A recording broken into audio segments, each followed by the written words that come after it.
Segunda coisa, nós não temos dentro da Igreja Católica o que se chama a teologia da prosperidade.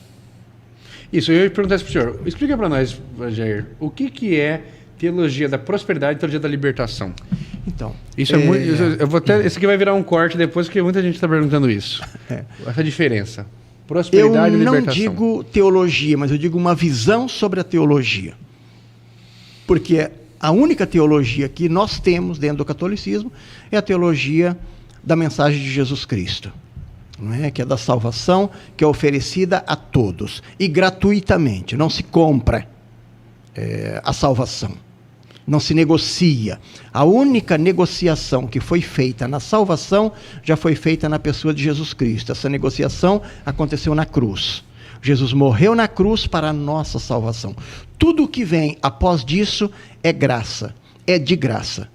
Agora, evidentemente que nós temos que fazer um esforço, não para ganhar a salvação, mas para corresponder a esta graça que Deus nos dá, que é de sermos chamados filhos e filhas de Deus e chamados à salvação, que é o único destino de fato que nós temos, que é o destino a ser salvos. E isso seria, por exemplo, a teologia da libertação.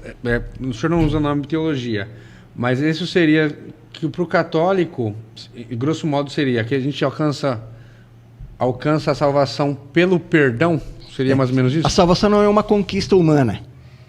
Você não conquista nem com dinheiro e nem com obras. A salvação é graça, é doação de Deus, é misericórdia de Deus. É porque Deus nos amou por primeiro que agora nós respondemos a este amor de Deus. Então a salvação não é conquista humana. É graça de Deus, é doação de Deus, é amor de Deus. E esta doação já aconteceu na pessoa de Jesus e continua acontecendo. Agora a igreja oferece à humanidade a graça de Deus. Ela não oferece um método para conquistar a graça. Por exemplo, se você pagar tanto, você vai receber tal graça. Se você pagar tal coisa ou fizer, você vai receber um milagre. Sim, então só para a gente pegar aqui o fio da meada e voltando. Então o senhor atribui a comunicação, primeiro fato, e o segundo a própria entendimento da fé. A metodologia usada para expressar a fé. Então, se a gente fosse pegar, o senhor não usa essa palavra, mas a teologia da salvação, os evangélicos usam mais a teologia da prosperidade. O que seria isso? Isso. A teologia da prosperidade na verdade, tem o seu fundamento no americanismo, né? O evangelismo americano aportou para o mundo esta visão de quase que uma negociação, não é? Eu dou isto para Deus e Deus me dá aquilo lá. Isso é a prosperidade. Quanto mais eu ofereço, mais eu recebo. Isso é prosperidade. Realmente, a gente vê vários canais. Você tem que doar o seu carro, doar alguma coisa, doar alguma coisa, e você vai ser mais próximo financeiramente. Exatamente. Alcança a salvação, na verdade, alcançaria a salvação pelo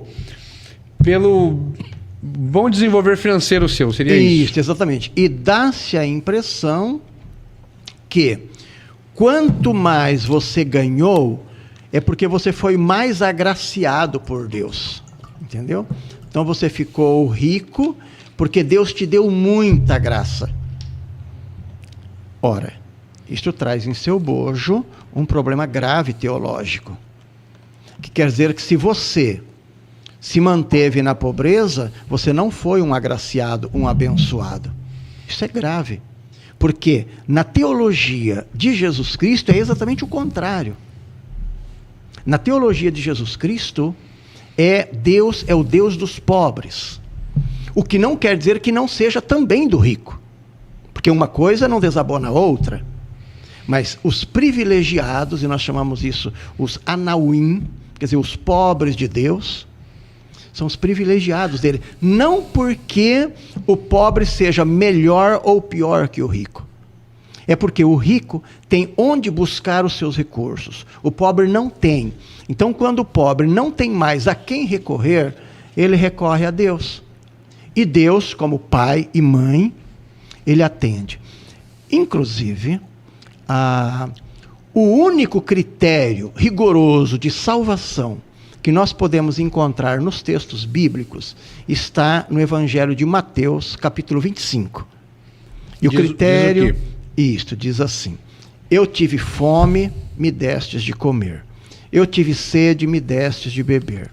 Eu estava doente, você me providenciou o remédio. Eu estava nu, você me vestiu. Eu estava preso, você me visitou.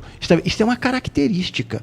E Jesus coloca esta questão dentro do discurso de salvação, dizendo que quando chegar no céu, e era o jeito de falar da época, Deus vai colocar de um lado as ovelhas, do outro lado os cabritos. Usou esta terminologia própria da época.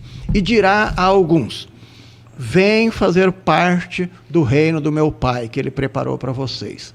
Dirá para outros: se afastem daqui, porque o reino não é vosso. E aí certamente alguém perguntou: escuta, mas qual vai ser o critério que Deus vai usar para fazer este julgamento?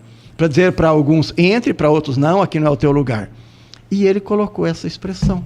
O critério é: eu tive fome, dessas de comer. Eu tive sede, e etc, etc.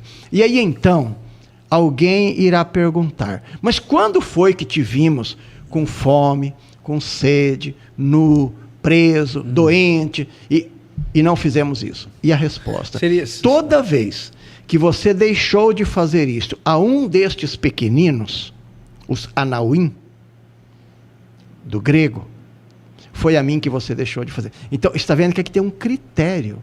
Então, a questão da teologia da prosperidade, ela é um pouco perigosa neste sentido. Seria aquela parte que o senhor fala: bem-aventurados os que têm sede de justiça, que serão saciados. As bem-aventuranças. Os bem-aventurados os que têm fome, que serão saciados. As bem-aventuranças é uma manifestação. Bem-aventurado na dimensão bíblica, quer dizer, aqueles que vão ser salvos, ou que estão sendo salvos. Mas assim, só para a gente pegar assim, esse restinho aqui para a gente encerrar e mudar de assunto. Então a teologia da prosperidade é isso: você alcança a graça através da prosperidade financeira. A teologia da libertação é o quê? Primeiramente, digo aqui já do que penso. Para mim não existe uma teologia, como você está falando. Sim, é uma visão sobre a teologia de Jesus Cristo, a visão de Jesus. A teologia da libertação, ela surgiu, ou esta visão teológica, de um contexto latino-americano da década de 60, 70, em duas realidades. Uma é que no Brasil se vivia o forte da ditadura militar. Certo. Onde não se tinha voz e nem vez. O pobre, o que vivia lá na periferia e etc.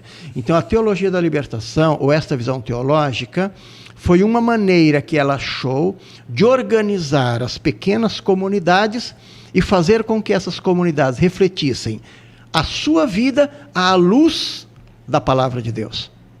Porque se a palavra de Deus não tem incidência sobre a vida da pessoa, ela deixou de ser verdadeira. Então a teologia da libertação é viver então, o que Jesus Cristo acontece? Viveu. Ela fez uma opção clara para a realidade latino-americana e particularmente do Brasil, que ficou chamada opção pelos pobres. Mas que não é... Isso é a Igreja Católica. Isto não é que... Mas não só a Igreja Católica, muitas igrejas evangélicas também trabalham dentro dessa dimensão da época. Não é porque o pobre seja melhor que os outros, não é isso que estamos falando. É porque ele não tem mais a quem recorrer. Como um filho que não tivesse mais a quem recorrer...